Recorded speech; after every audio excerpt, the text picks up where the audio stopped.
La Côte d'Ivoire continue son périple en terre équato-guinéenne. Après une phase de groupe difficile pour avoir montré moins d'envie lors des premières rencontres contre la Guinée et le Mali, les poulains d'Hervé Renard ont obtenu leur qualification en battant le Cameroun de Volker Finke.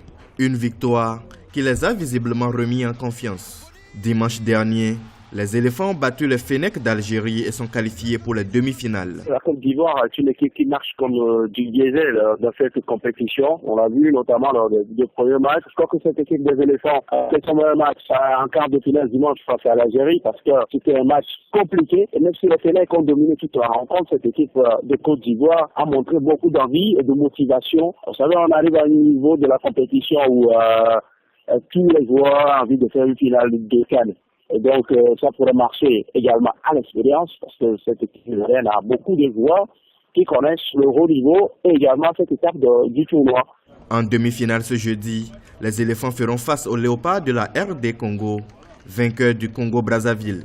Un adversaire à prendre au sérieux, vu le parcours de cette équipe lors de cette compétition. La Côte d'Ivoire est en train d'évoluer en bénéficiant de ce qu'on appelle des erreurs.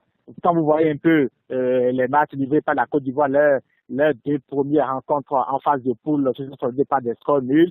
Il a fallu le dernier match contre le Cameroun avec une jeune formation camerounaise qui n'a pas démérité, il faut le dire. Maintenant, ils ont sorti l'Algérie. C'est vrai qu'on a vu un certain Wilfried Boumi qui est très intentionnel, Chevino qui a sorti le grand Léo Didé Zokora et consorts, mais la Côte d'Ivoire, ce n'est pas encore ça. Ce n'est pas encore la Côte d'Ivoire que tout le monde, que tout le continent africain espère voir. C'est pour dire que ne soyez pas surpris de voir la Côte d'Ivoire se faire éliminer par le Congo. La Côte d'Ivoire a brillé par sa présence dans le carré d'as lors des dernières éditions de la CAN.